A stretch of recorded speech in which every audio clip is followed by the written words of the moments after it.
Pasig City will be a smart city. We will maximize the use of technology and innovation to improve the quality of life of our people in a sustainable manner. First order of Pasigenyo. Isang babae, isang ina na magmamahal at yayakap sa bawat Pasigenyo. Kaya barangay Pinagbuhatan, isang malakas na palakpakan may kasamang hiyawan! Go! Magandang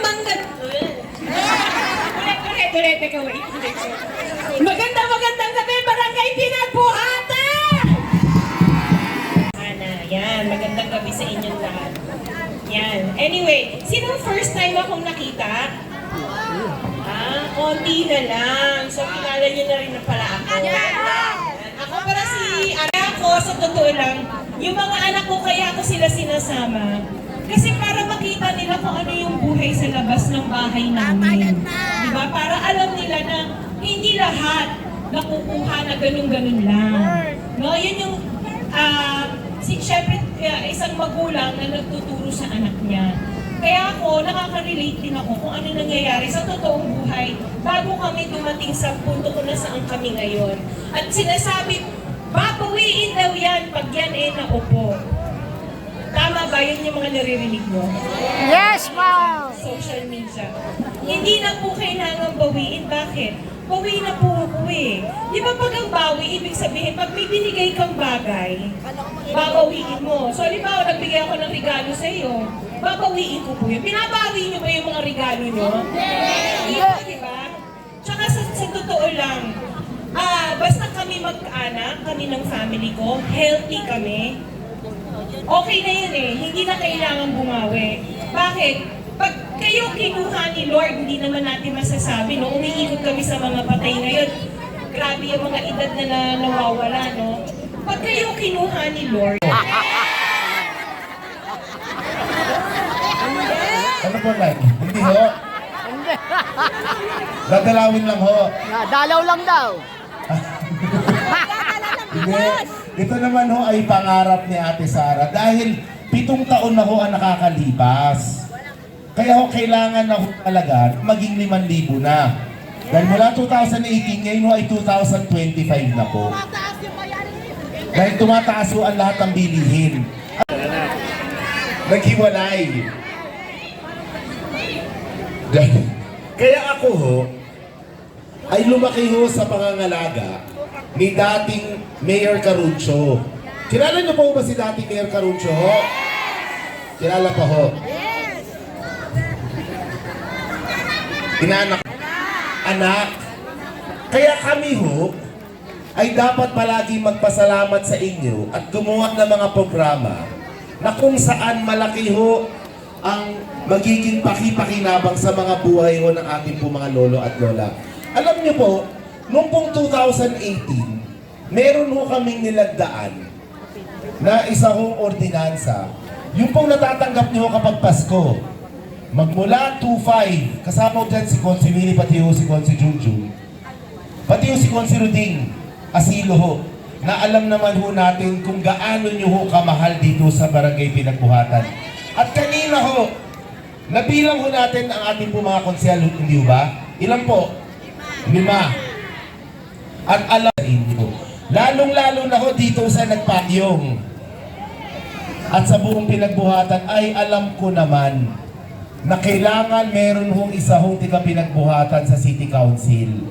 Kaya ho, kami na rin ho ang nagsasabi sa alaala na rin ho ni Consel Ruding ay palagi nyo hong suportahan at mahalin ang isa pong Cybel Asilo.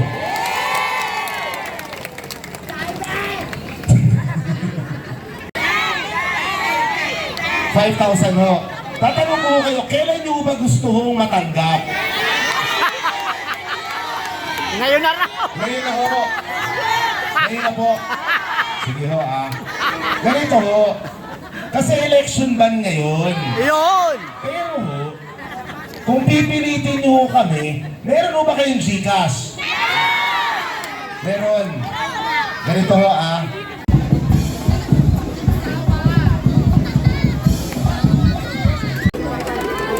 yung ilaw. Oh, lalabas na. Wala lang ilaw. Saan na dadaan si ma'am? Saan? Ito.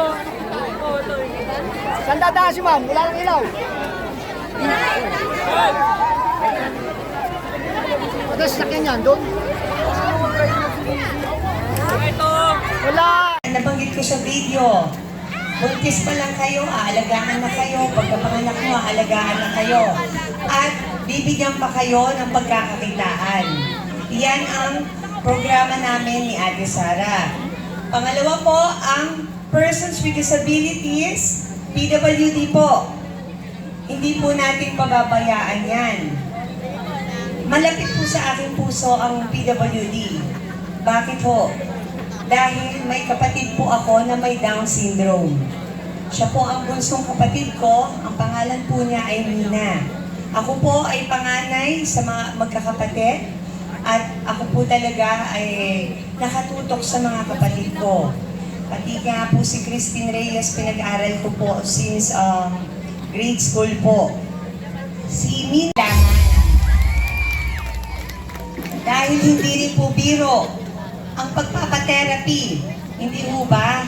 Parang kanina lang po, may nakausap yata ako, parang 1.5 per hour ang therapy.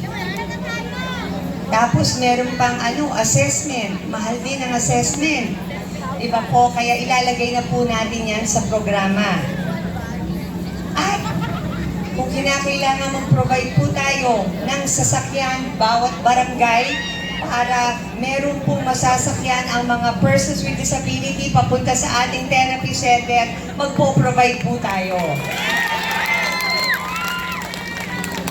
Alam niyo po, naiintindihan ko po dahil may kapatid nga po kung may Down syndrome. Alam niyo po kung bakit? Kasi ang nanay ko, pag nahihirapan po alagaan ng kapatid ko, sa akin po niya dinadala at ikaw muna dyan. Dahil po, minsan may mga tantrums po yan. Na-hospital po ang nanay ko last year. Dahil pag kinakagat po siya, sinusuntok po siya. May mga ganun po. Kaya kailangan continuous ang pag-aalaga po sa kanila. At malaking bagay po yun sa mga may kamag-anak at mahal sa buhay na persons with disabilities. Kasi ang lola at nanay, karamihan nag-aalaga po ng anak nila at apo nila. Nag-house to house po kami dito. Po kasi ang birthday ko sa May 9. Kanta! Thank you. Happy Ang birthday! gagawin niyo lang po, i-shake niyo po ang mga numero po namin. Please vote straight team, kaya this. Dahil sa mainit na Sa barangay Pinagbuhatan, alam nyo, 400,000 ang populasyon niyo po. Alam niyo po ba yun? 2020 census ng Pasig, itong nagpayong area. Taas ang kamay mo. Yung hindi nagtaas, gusto niyo po tagig kayo? Ownership. City government, tsaka po may grupo. Nakulong po yung grupong nag-claim, tama? Nakulong sa Taguig. Ang kaso, direct assault. So yung nakulong sa Taguig, direct assault ang kaso, dinismiss agad ng prosecutor. Bakit? Kasi po Taguig ang lupa. Hindi ino-honor yung person in authority para mag-file po sa Taguig. Dapat taga-Taguig po yung humuli sa kanila. Dapat taga-Taguig ang nag-file ng direct assault. So nakakalito. Taas noon lahat ng aral na nagawa ko sa talang buhay ko, ibubuhos ko sa problema ng pinagbuhatan. Kaya samahan niyo po kami at patulungan yung kalituhan. Kagaya yan, yung nasa Centennial kami kay Pres Alan. Si Mayor Nieto pa po ang naging tagumpay ng pangarap po nila sa kanilang lupa. At ibibigay po namin ang malaking bahagi ng pagkakakilanlan ng Barangay Pinagbuhatan. Salamat po, maraming salamat po. Mag-aasa po kami sa Mayo Adose. Number 9 naman po ako sa Balota. Tingnan ako po. Magandang gabi po sa bawat isa. Maraming salamat, And siyempre po, isusulong din natin yung weekly bigas na makukuha ng bawat estudyante sa lahat po ng public school. At siyempre po, Kaya po si Steve Diasis, yung nakukuha sa lahat panukala po sa ng ating estudyante. eskwela ng pinagbuhatan. At syempre May po, libreng bigas at alam may niyo po, libreng kaming mga almusal. Lingkod Bayan, meron kaming panunumpa. Araw-araw yata. Isa doon na nakalagay, dapat ang ating pamahalaan na ngayon napasama tayo sa Team Kayadis. Sa ating po ipinagkatiwala ni Ate Sara ang Education, Social Services at ang Peace in Order.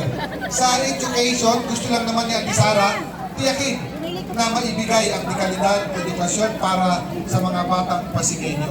Kaya naman po, may mga nila na problema na encounter ng ating paaralan, katulad nga nung grade 4 hanggang grade 6, minsan nahirapan pa rin bumasa. Makabasa man, hindi naiintindihan ng binabasa. Bakit po? Sa Team Kayadis, si Ate Sara, isusulong po natin ang libreng almusal at libreng tanghalian sa lahat po ng public school. Bakit po? Yung magiging action man, kung si Steve Diasis, number 7 sa Balota. Maraming salamat po. Kayadis, Pasig City.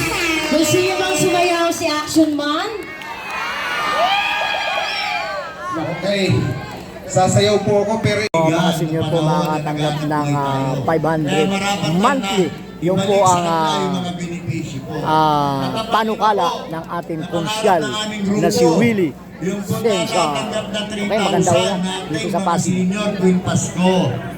Na pong 5,000. All 5,000 na ho ibibigay. Ito yung mga pangarap ng aming grupo, lalo-lalo na po sa mga senior. Hindi lang Sa naman senior, po sa mga 5,000 senior, monthly. kundi sa lahat po ng Pasigueño. Ang pangarap po namin ay matugunan ang lahat ng pangangailangan ng bawat isang Pasigueño.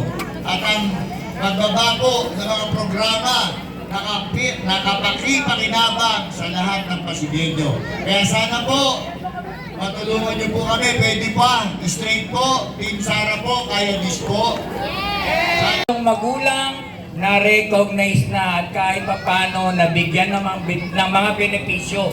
At yan po ay pagpapatuloy natin sa pamamagitan po ni Konsihala Aramina mag-handle naman ng solo parent. Pangalawa ho, during our time po ni Vice Mayor Iyo at ni Konsihal Willie Sinchar kasama po ang inyong magiting na Konsihal Roding Asilo, kami po ay nagpasa ng isang resolusyon na pinakikinabangan po hanggang ngayon ng mga Pasigueño. Yung karaniwang hong nawawalan ng mahal sa buhay. Yan po yung Project Damayan. Alam niyo yung Project Damayan? Ano po yun? Yung libre, yung free casket funeral service po natin. Yan po ay tuloy-tuloy. Pangatlo ho, barangay pinagbuhatan. Gamot. Dapat sa loob ng ospital, kompleto na po ang pangangailangan ng mga Pasigueño. Pangatlo ho, ito po yung parang karaniwan nagiging problema. Kahit wala ako sa panunungkulan, madalas po akong may bisitang taga pinagbuhatan. No? Sa 10 pumupunta po sa bahay, 7 out of 10 pinagbuhatan at may hawak yung karaniwan, reseta ng doktor. Pinakikita sa akin, Konsi, baka pwedeng makalapit ng konting tulong, pandagdag, pang-MRI, CT scan. Magkano po yun? 8 to 10,000. Hindi ko naman po kayang bigay yun. Mag-share lang po ako ng konti. Kaya nilagyan namin ng solusyon ng Team Kayadis. Sa aming panunungkulan, asahan nyo, 24/7 operational ang MRI at CT scan po natin sa mga hospital. At ang huli po, ang bida, ipa-flash siguro po sa IBP natin. Wala pa. So kami ho ng Team Kayadis, kaming 5, Konsi Kay, Steve Diasis, Konsihal Willie, Miss Sara Mina, gumawa na po kami ng ordinansa. So eto na po yung pakinggan yung maigi at sana eto yung tingnan natin. Dahil seryoso kami sa pangkalusugan, buwan po ng August, nakipag-meeting kami sa isang gobernador. Ang pangalan niya po, Governor Tamayo ng South Cotabato. Dahil na-inspired po kami ni Ate Sara sa programa ng South Cotabato. Alam niyo kung bakit? Sa South Cotabato, pag na-hospital, paglabas, walang dinudukot ni Sikunduleng. Yan po ang mangyayari sa lungsod ng Pasig. PCGH1, PCGH2, Chatso, wala kayong babayaran. Zero billing. Yan po yung ordinansa. Pakitignan nyo po sa screen. Ay parating sa bawat isang taga-pinagbuhatan ang mga programa ng Team Kayadis na nakita nyo naman sa screen. Hindi po yan drawing lang. Yan po ay matagal pinagplanuhan. Lahat po ng sektor, kinausap namin, inalam namin ano ba ang kailangan. At doon po nabuo ang programa ng Team Kayadis. Pwede ho ba? Samahan niyo kami sa laban namin? Kaya muli po, ito po ang inyong Consel Junjun Concepcion. Nakikita, nararamdaman, nagtatrabaho, numero 6 po sa inyong mga balota. Mabuhay po ang barangay pinagbuhatan.